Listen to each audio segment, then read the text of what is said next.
حضور نے فرمایا طبعی نیچرل ڈیتھ کے بعد، نیچرل طبعی موت کے بعد اگر کسی وجہ سے کسی بیماری سے سب سے زیادہ موت ہوتی ہے تو نظر بد سے پتہ نہیں ہوتا سب کو، اس کی علامتیں تک حضور صلی اللہ علیہ وسلم کی احادیث میں گنائی گئی.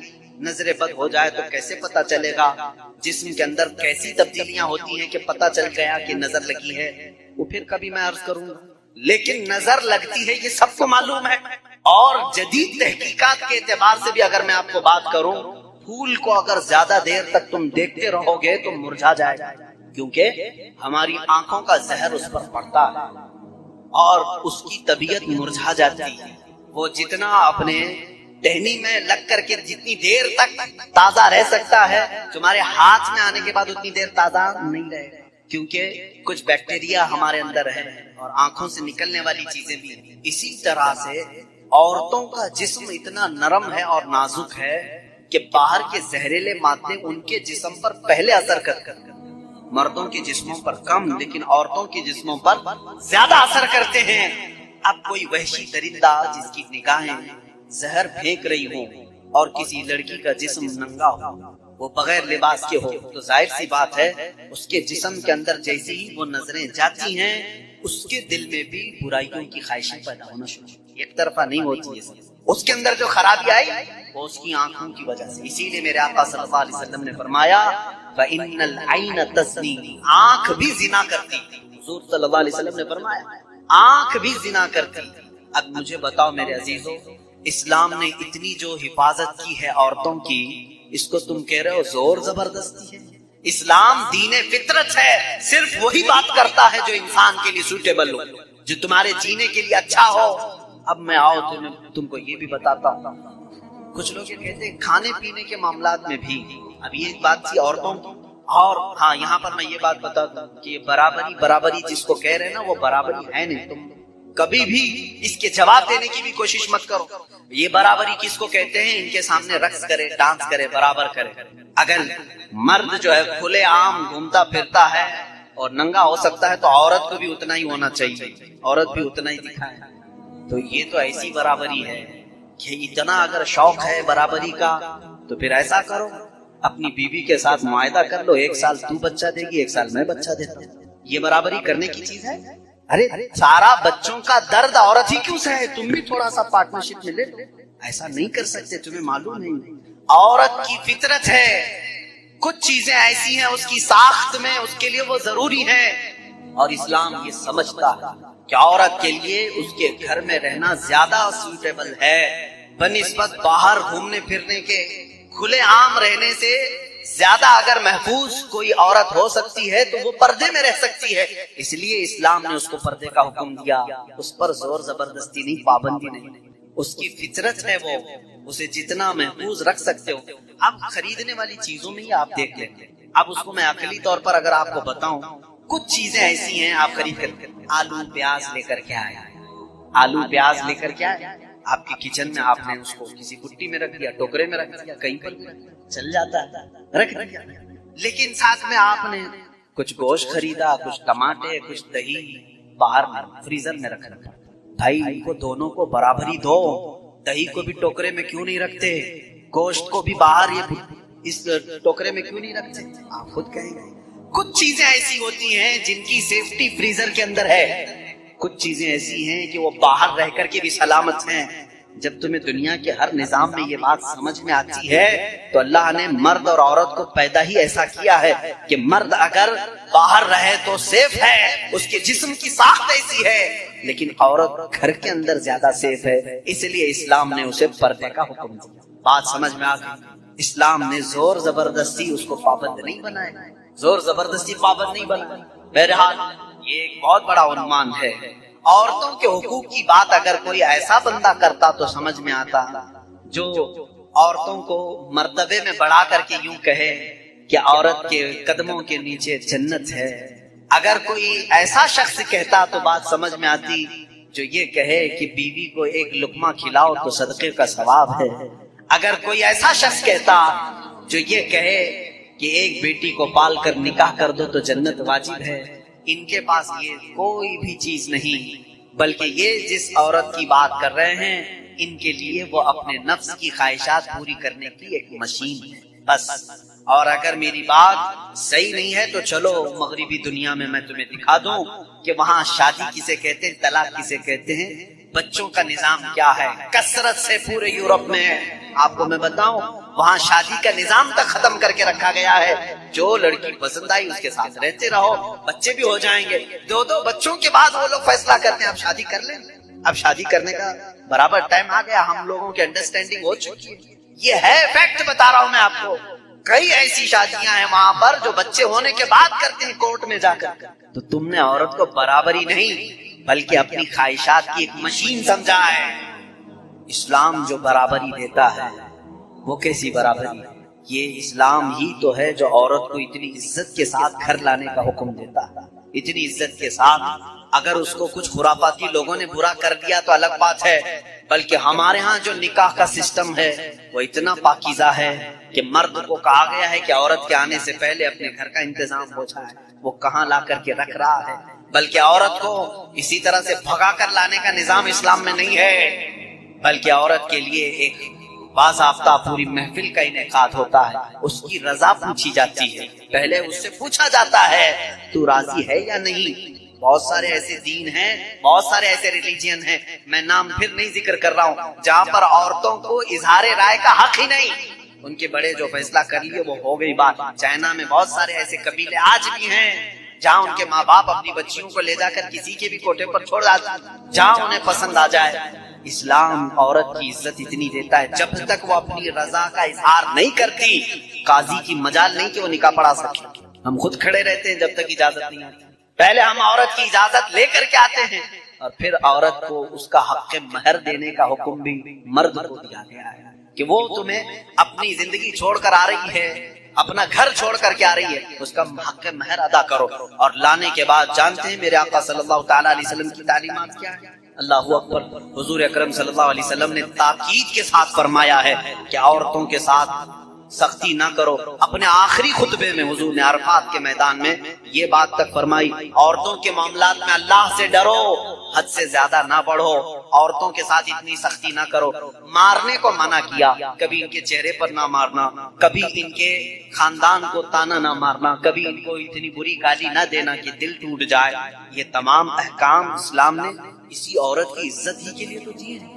اور پھر جس وقت وہ آئے, بزرگوں نے یہ رواج بھی رکھا ہے کہ ہم اپنی بیٹیوں کو اپنے گھروں سے قرآن پاک دے کر کے رخصت کرتے ہیں, قرآن کے ساتھ اسے بھیجتے ہیں.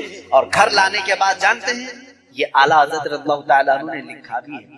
اعلیٰ حضرت فرماتے ہیں جب نئی دلہن گھر میں آئے تو اس کے پیروں کا دھون جو ہے وہ اگر گھر کے چاروں کونوں میں ڈالو تو برکت آئے. وہ آ رہی ہے اپنا رزق لے کر کے آ رہی ہے, اپنا رزق لے کر کے آ رہی ہے. یہاں تک ہمارے لیے کہا گیا, بلکہ دولہے کو یہ بھی کہا گیا, اسی یہ بیان میں ساری باتیں نوجوانوں کو سمجھ میں بھی آ جائے. نکاح کی پہلی رات اسے کہا گیا کہ تو اپنے گھر لایا ہے دلہن کو تو سب سے پہلے اس کے ہی دوپٹے کو تو مصلی بنا اور اس پر سجدہ کر. یہ عورت کی عزت نہ ہوتی تو ہم مصلی بناتے اس کے دوپٹے. پہلی رات کہا گیا ہے. یہ اور بات ہے کہ معلومات نہیں ہے نوجوانوں کو کہ شادی کے بعد پہلی رات, یہ بھی سیکھنے کی ضرورت ہے. علماء سے یہ تمام چیزیں پوچھ لینا چاہیے. جس کی شادی دلہن آ رہی ہے تو ہم اس کی عزت ہی کے لیے تو یہ تمام کام کرتے ہیں. اور اس کے بعد حکم یہ دیا گیا کہ سب سے پہلے اس کے ساتھ بات چیت کی شروعات کرنے سے پہلے اس کی پیشانی پر ہاتھ رکھ کر اللہ کی بارگاہ میں یہ کہو, اے اللہ اس کے اندر جتنی تو نے اچھائیاں رکھی ہیں وہ سب اچھائیاں مجھے عطا کر دے, اور جتنی اس کے اندر برائیاں ہیں ان تمام برائیوں سے مجھے تو بچا. یہاں سے تو شروعات کر. ظاہر سی بات ہے میں نے اس وقت محسوس کیا, چند دنوں پہلے ایک نوجوان کو تلقین کر رہے تھے, پیشانی پر جہاں بال اگتے ہیں وہاں ہاتھ رکھ کر کے دعا کر. تو اس نے پوچھا کہ حضرت دعا تو ایسے ہی کر سکتے ہیں, پیشانی پر کیا؟ میں بھی چونک گیا. اس کو میں بتاؤں, میرے ایک استاد سے میں نے پوچھا کیا ایسا ہے کہ اپنی دلہن کی پیشانی پر ہاتھ رکھ کر کے اس طرح دعا کرنا چاہیے؟ انہوں نے کہا ہاں ہے.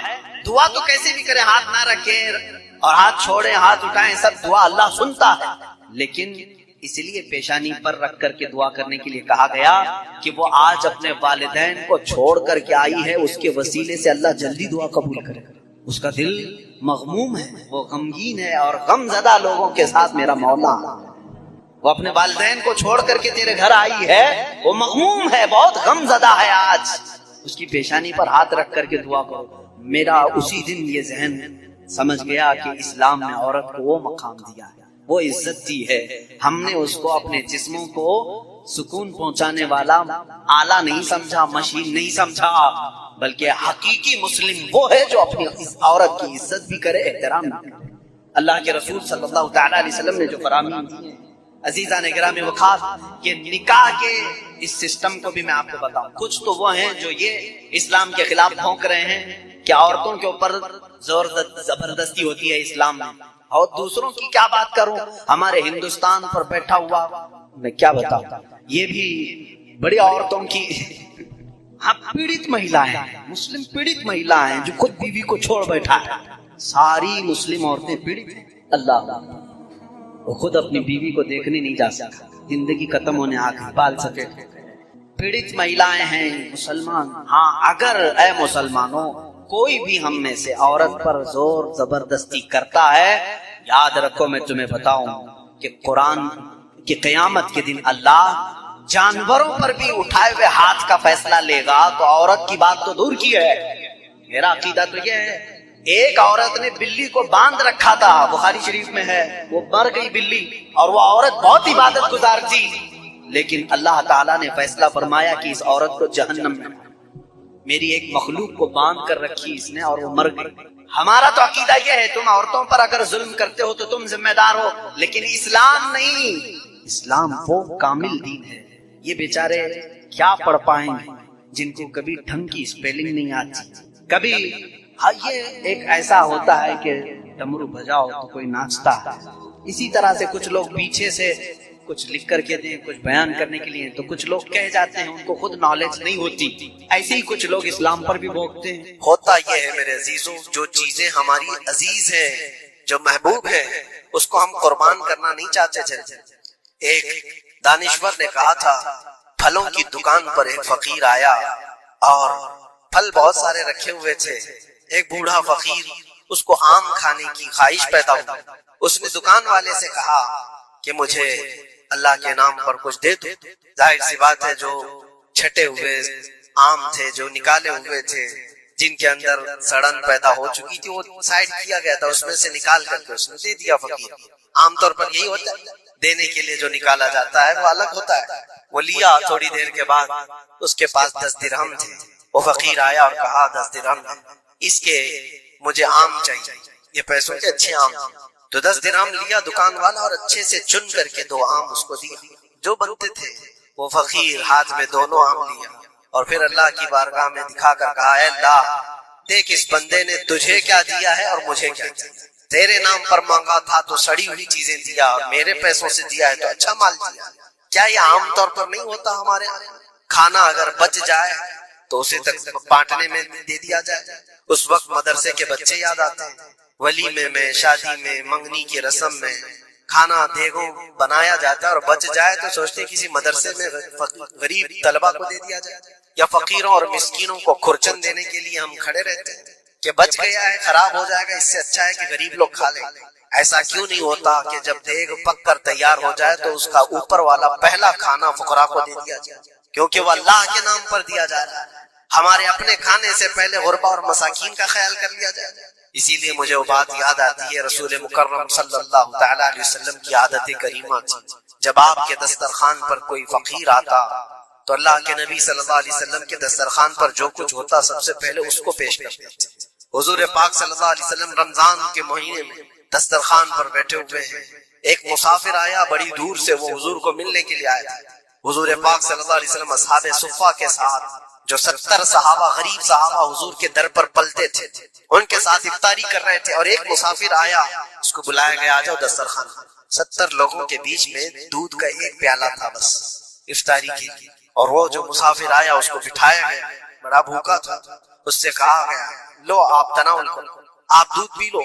اس نے اٹھایا، کسی کا خیال ہی نہیں کیا، پورا دودھ پی گیا۔ اللہ کے نبی صلی اللہ علیہ وسلم نے مسکرا کر کہا، اللہ تیرا بھلا کرے، آتا ہے فقیروں پہ انہیں پیار کچھ ایسا، خود بھیک دیں اور خود کہیں منگتے کا بھلا ہو۔ ہماری پسندیدہ چیز اگر کوئی اٹھا لے تو پھر ہم آگ بگولا ہو جائیں. خاص طور پر اگر یہ آزمانا ہو تو رمضان میں افطار کے موقع پر دیکھیں اپنے دسترخوان پر سے ہمارے سامنے کی چیز کوئی اور اٹھانے لگ جائے تو پارا چڑھ جاتا ہے, غصہ آنے لگتا ہے, ہم نہیں دینا چاہتے, وہ سارا اپنا جمع کر کے رکھا ہوا ہوتا ہے. یہی وہ امتحان ہے جو قرآن میں اللہ فرماتا ہے اپنی پسندیدہ چیز جب تک تم اللہ کی بارگاہ میں نہیں قربان کرو گے اس کامیابی کو نہیں پہنچ سکتے. ہمارا دل چھوٹا ہے, اسی وقت اندازہ ہو جانا چاہیے کہ میرے دل میں وسعت کتنی ہے, کشادگی کتنی ہے. آزما کر کے دیکھ لینا افطاری کے ٹائم پہ تھوڑا سا تمہارا شربت کوئی اٹھا لے یا کوئی فروٹ تمہارے ادھر سے ادھر کر دے دسترخوان. جھگڑے ہوتے ہیں بہت سارے, غصے میں آگ بگولا ہوتا ہے, لال پیلا ہوتا ہے, پتہ نہیں کیا کیا سنا دے. دن بھر کا صبر کیا ہوا آدمی وہ افطاری پر موجود چھوٹے سے ٹکڑے فروٹ کے اپنے دوسرے بھوکے بھائی کو دینا نہیں چاہتا. لیکن یہی چیز میں آپ کو بتاتا کھا کر کے جب شکم سیر ہو جائے, پیٹ بھر جائے, مسجدوں میں افطار کے بعد ہم نے دیکھا ہے ڈھیروں فروٹ کے ٹکڑے پڑے ہوئے رہتے ہیں. اب اس کی طرف کوئی دیکھتا بھی نہیں, پیٹ بھر چکا ہے, وہی فروٹ ہے, وہی شربت ہے, وہی سب کچھ ہے, لیکن وہ گرا ہوا ہے, پڑا ہوا ہے, کہیں تو گٹروں اور نالیوں میں پھینک دیا جاتا ہے. یا اگر کوئی کھانے والا نہ ہو تو پھر رمضان میں مانگنے والے یا فقیروں کو ڈھونڈا جاتا ہے. اپنا پیٹ بھر جانے کے بعد پھر فقیروں کو ڈھونڈنا, یہ وہ امتحان نہیں ہے جو ابراہیم علیہ السلام نے دیا تھا. ہاں, اللہ کے نبی صلی اللہ تعالی علیہ وسلم کے جو اخلاق تھے وہ صحابہ میں بھی تھی.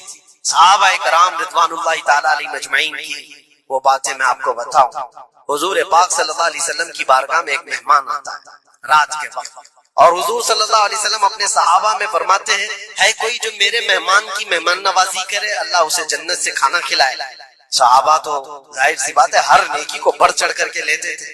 ایک صحابی تھے حضرت طلحہ رضی اللہ تعالیٰ عنہ, انہوں نے کچھ دیکھا ہی نہیں گھر میں ہے کہ نہیں ہے, فوراً کہا یا رسول اللہ اس مہمان کو میں لے جاتا ہوں. حضور پاک صلی اللہ علیہ وسلم سے درخواست کی اور لے کر کے گھر آ گئے. پتا چلا بیوی کو نے کہا پہلے تو ہمارا خود کا ہی کھانا نہیں ہے, آپ مہمان بھی لے آئے. صحابی رسول نے اپنی بیگم سے پوچھا کتنا ہے, کہا ایک آدمی صرف کھا سکتا ہے. اور گھر میں کتنے لوگ ہیں, شوہر, بیوی اور ایک چھوٹا بیٹا. اب ایک مہمان آیا ہوا ہے. صحابی رسول نے اپنی اس فکر کا اظہار کیا بیگم سے کہ اب کیا ہوگا, ایک آدمی کھا سکتا ہے اور 4 لوگ یہاں موجود ہیں. اللہ اکبر. وہ خواتین بھی حضور کے زمانے کی کیسے تھی. انہوں نے کہا اپنے شوہر سے گھبرائیے مت, میں بچے کو تھپکیاں دے کر سلا دوں گی, آج ایسے سلا دوں گی, اور دسترخوان پر جب بیٹھے آپ کو کھانا میں پروس دوں گی. اور پھر بتی اچانک گل کر دے, چراغ بند کر دیا جائے گا, آپ کھانے جیسا منہ چلاتے رہیں اور اس مہمان کو لگے کہ آپ بھی کھا رہے ہیں, اور کھانا پورا اس کے سامنے رکھیں تاکہ وہ پیٹ بھر کر کھا لے. ایک آدمی کے کھانے کے لیے یہ ہیلا کیا جا رہا ہے, خود بھی بھوکے ہیں. ایسے ہی ہوا, دسترخوان بچھا اور صحابی رسول نے کھانے کا برتن کے سامنے پیش کیا اور اچانک چراغ کو بجھا دیا, اندھیرا ہے. انہوں نے افسوس کا اظہار کیا, کہا اتفاق ہے چراغ گل ہو گیا, آپ کھا لیجیے, ہم بھی کھا رہے ہیں. اور سارا کھانا اس مہمان کے سامنے رکھا. مہمان کو یہ لگتا رہا کہ یہ لوگ بھی کھا رہے ہیں, اور پورا کھانا وہ پیٹ بھر کر کھا لیا, شکم سیر ہو گیا. اور اس کے بعد برتن اٹھا دیا گیا. وہ صحابی رسول حضرت طلحہ بھی بھوکے سوئے, ان کی بیوی بھی بھوکی سوئی, ان کا بیٹا بھی بھوکا سویا, صرف ایک مہمان کی مہمان نوازی کے لیے اپنی عزیز چیز, اپنی پسندیدہ چیز قربان اللہ کے نام پر. لیکن میرے عزیزوں, واقعہ صرف اتنا ہی نہیں ہے. صبح ہوتی ہے, حضور پاک صلی اللہ علیہ وسلم صحابہ سے کہتے ہیں طلحہ کہاں ہے. حضرت طلحہ اس مہمان کے ساتھ آئے, حضور دیکھ کر مسکرانے لگے. طلحہ تمہاری مہمان نوازی کی تعریف جنت میں فرشتوں کے درمیان ہو رہی ہے. اللہ تبارک و تعالیٰ تمہاری مہمان نوازی کی تعریف فرما رہا ہے. جبرائیل آئے تھے اور مجھے بتا گئے کہ آپ کے ایک صحابی نے اللہ کے نام پر اپنا سب کچھ اس مہمان کو کھلایا. یہ ہے جس کو ایثار کہتے ہیں, اس کو کہتے ہیں یہ قربانی. پیٹ خالی ہو اور دوسرے کا خیال ہو. پیٹ بھر جانے کے بعد تو پھر وہ ویسٹیج دینے کی بات آتی ہے, اپنے گھر کا بوجھ نکالنے کی بات آتی ہے. اچھی چیز جب اللہ کریم کی بارگاہ میں دے دیا جائے تو وہی قرآن میں اللہ نے فرمایا لن تنالوا البر حتى تنفقوا مما تحبون. تم اس وقت تک اس کامیابی کو نہیں پہنچ سکتے جب تک کہ اپنی پسندیدہ چیز اللہ کی بارگاہ میں قربان نہیں کر سکتے. پسندیدہ کا لفظ ہے, اپنی چاہی ہوئی چیز کا ہے. اسی لیے عزیزان گرامی وقار, حضور اکرم صلی اللہ تعالی علیہ وسلم کے صحابہ میں سے ہم نے دیکھا ہے ان صحابہ اکرام نے کبھی ان چیزوں کو ایسا پسند نہیں کیا، ایسا پیار نہیں کیا دنیا کو گلے لگا کر، اس کے باوجود بھی اس کو قربان کرتے رہے، قربان کرتے رہے۔ اللہ فرماتا ہے اور دنیا سوائے دھوکے کے سامان کے، جس نے دنیا بنائی وہ خود فرما رہا ہو، جو اس کائنات کا خالق ہے وہ خود فرما رہا ہو، یہ دنیا دھوکے کے سامان کے علاوہ، یعنی یہاں پر انسان اکثر دھوکا کھا جاتا ہے۔ دھوکے کا مطلب یہ نہیں ہے کسی دوست سے دھوکا کھا رہا ہے، بلکہ وہ پوری اپنی زندگی میں دھوکا کھایا ہوا ہے۔ جس چیز کو اسے حاصل کرنا تھا دنیا نے اس کا منہ موڑ کر کسی اور چیز میں لگا دیا۔ یہ دھوکا نہیں ہے تو اور کیا ہے؟ میں آپ کو ایک بات بتا دوں، آپ گھر سے نکلے تھے، سامان سب باندھ کر کے دلی جا رہے تھے، اسٹیشن پر کسی نے پکڑ لیا اور کہا آؤ چلو میں تمہیں ٹرین میں بٹھا دیتا ہوں، اور اس نے تمہیں دلی کی ٹرین کی بجائے تمہیں مدراس کی چنئی کی ٹرین میں بٹھا دیا، بیٹھ گئے تم۔ مجھے یہ بتاؤ یہ دھوکا ہوا کہ نہیں ہوا تمہیں؟ بہت بڑا دھوکا ہوا کہ منزل تمہاری کہیں اور تھی، تم کہیں اور چل پڑے، دیکھنے کو ٹرین سیم دکھ رہی تھی، تم نے اس کی بات کا یقین کیا اور بیٹھ گئے، اور جب پہنچے تو پتا چلا نہیں میں تو دلی پہنچا ہی نہیں، میں چنئی آ گیا۔ زندگیاں اسی طرح سے گزر رہی، تم جس راستے پر چل رہے تھے اصل تمہاری منزل مدینہ طیبہ، تمہارا سفر حضور پاک کے قدموں تک پہنچنا ہے، لیکن ایرا غیرہ آتا ہے اور تمہیں کسی دوسرے ٹریک پر ڈالتا ہے اور تم چل پڑتے ہو اس کی بات پر۔ اسی لیے قرآن نے کہا یہ دھوکے کے علاوہ کچھ نہیں ملتا یہاں۔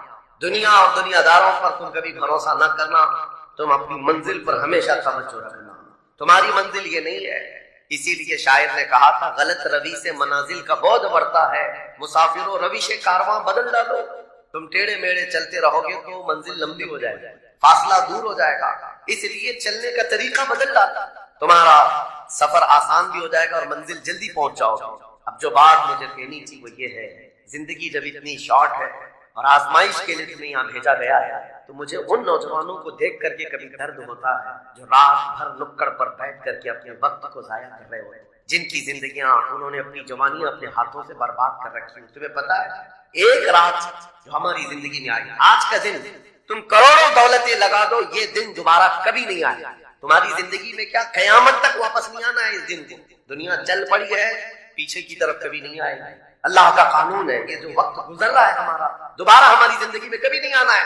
لیکن کتنے مزے سے، کتنے ٹھاٹ باٹ سے نوجوان، ہاتھ میں کچھ نہیں، آس پاس کچھ نہیں، عمل بھی کچھ نہیں، ایسے بے فکرے ہو کر کے زندگی گزارتے ہیں۔ تو سوچنا پڑتا ہے جس امت کو پوری دنیا آگ میں جھلسا چکی، پوری دنیا اس امت کو اپنے نشانے پر رکھی ہو، اس امت کا غیور نوجوان رات بھر گیم کھیلتے ہوئے گزارتا ہے، اسے کسی چیز کا احساس نہیں۔ مجھے یہ بتاؤ کیا ہماری کیفیتیں ایسی نہیں ہو گئی ہیں جیسے برائلر چکن ہوتے ہیں، فارم مرغیاں ہوتی ہیں، ان مرغیوں میں سے قصاب کسی کو بھی پکڑتا ہے کاٹتا ہے، دوسری مرغیاں تو چرنے میں مصروف رہتی ہیں، کوئی آواز نہیں ہوئی، ایک مرغی کٹی دوسری مرغی کٹی، وہ کٹتی چلی جاتی ہیں، باقی مرغیوں کو کسی چیز کا احساس نہیں۔ کیا یہ زندگی گزارنے کے ایسی طریقے نہیں ہو گئے آج؟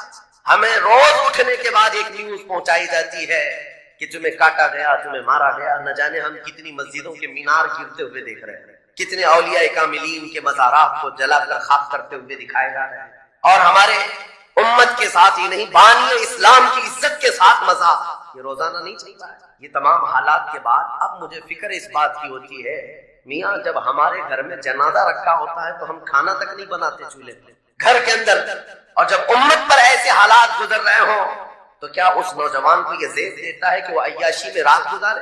کیا اسے یہ ذہن دیتا ہے کہ وہ نکڑ پر بیٹھ کر پوری رات کو تباہی کے اڈے پر گزارے؟ تمہارے ہاتھ میں تاش کے پتے، تمہارے ہاتھ میں شراب کی بوتلیں کیسے آ گئی؟ یہ امت وہ ہے، تمہیں میں بتاؤں جنگ تبوک ایک جنگ ایسی ہے حضور پاک صلی اللہ تعالیٰ علیہ وسلم کی زندگی پاک میں 900 کلومیٹر کا فاصلہ ہے مدینہ طیبہ سے۔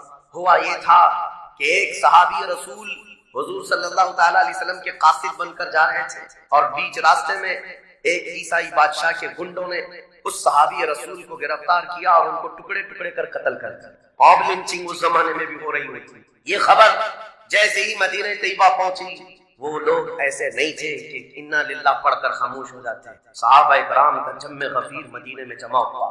عرض کیا یا رسول اللہ صلی اللہ علیہ وسلم آپ کا حکم کیا؟ نبی کریم صلی اللہ تعالیٰ علیہ وسلم نے صحابہ کرام کو بھیجا، اس میں سپہ سالار کی تعداد کئی صحابہ کی تھی، اور جب یہ لشکر جرار مدینہ طیبہ سے نکلا 900 کلومیٹر دور چل کر کے گئے اور وہاں جا کر کے جن لوگوں نے حضور کے ایک غلام پر ہاتھ اٹھایا تھا ان کے بخیے کھڑا کر دیے اور ان کو الٹ پلٹ کر کے آئے اور لوگوں کو یہ میسج دیا تھا کبھی حضور کے غلاموں کی طرف چھیڑ خانی نہ کرنا ورنہ پورا مدینہ باہر آ جائے گا. یہ یونٹی، یہ اتحاد، ان کے اندر یہ احساس میرے آقا صلی اللہ تعالی علیہ وسلم نے پیدا کر رکھا تھا کہ کل مؤمن جسد واحد. حضور صلی اللہ تعالی علیہ وسلم نے فرمایا کہ پورا جتنے مومن ہیں وہ سب ایک جسم کی طرح ہے، ایک جسم کی طرح ہے. اذا اشتکى عضو تداعى له سائر الجسد بالسهر والحمى. جیسے ایک پارٹ کو اگر درد ہوتا ہے تو پورے جسم میں بخار آتا ہے. مومنوں کی کیفیت یہ ہونی چاہیے، لیکن احساس دھیرے دھیرے ختم ہوتا چلا گیا. آج ہماری پستی کا ایک سبب یہ بھی بتایا جاتا ہے جس کو شاعر نے کہا تھا قوت فکر و عمل پہلے فنا ہوتی ہے جب کسی قوم کی شوکت پہ زوال آتا ہے. سوچنے سمجھنے کی صلاحیت پہلے ختم ہو جاتی ہے. آدمی سوچتا نہیں، سمجھتا نہیں، بس اپنے وقت کو ضائع کر رہا ہے، برباد کر رہا ہے، بیٹھا ہوا ہے، گپے لگا رہا ہے. میں آپ کو بتاؤں ہماری عمروں کا حساب ہونا چاہیے. ہماری زندگی کو گن کر کے دیکھیں کتنے سال کے ہیں ہم. 25 سال، 30 سال، 35 سال، 40 سال، اور اس کے بعد گنو ہم سے کیا ہو سکا ہے اس دنیا میں. ہم اس دنیا میں کیا کر چکے اب تک؟ ہم سے کچھ نہیں ہوا. اگر تاریخ میں آپ کو بتاؤں میرے عزیز، آپ کو پتا ہے اس ہندوستان کی سرزمین پر سب سے پہلے لشکر اسلام کی سپہ سالاری کرتے ہوئے آنے والا ایک نوجوان محمد بن قاسم 10,000 کا لشکر لے کر عرب سے آیا تھا اور پرچم اسلام لہرایا تھا. تاریخ میں آج بھی رقم ہے. اپنے پنڈتوں نے بھی اس تاریخ کو لکھا ہے. ہاں، پنڈتوں نے بھی لکھا